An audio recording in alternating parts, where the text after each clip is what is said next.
Joka diamond Harbour road থেকে 1 কিলোমিটারেরও কম ডিস্টেন্সে plot, তাও আবার দাম শুরু মাত্র 2,40,000 থেকে 3,50,000 প্রতি কাঠা। কি ভাবতে পারছেন না তো? সাল অ্যান্ড ডেভেলপার্স প্রাইভেট লিমিটেড নতুন লঞ্চ করেছে জোকা ওয়ান্ডার ভ্যালি প্রজেক্ট।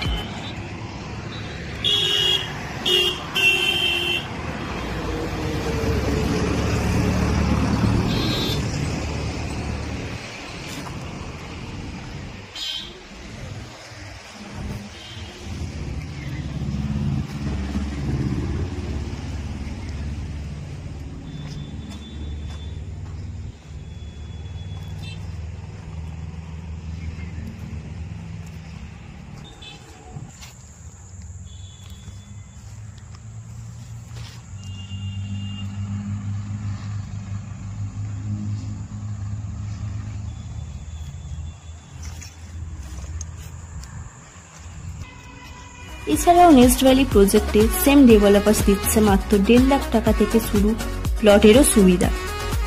এছাড়াও এখানে রয়েছে 36 to 48 মাসের নো কস্ট ইএমআই সুবিধা এবং ফ্রি সাইট ভিজিটেরও সুবিধা।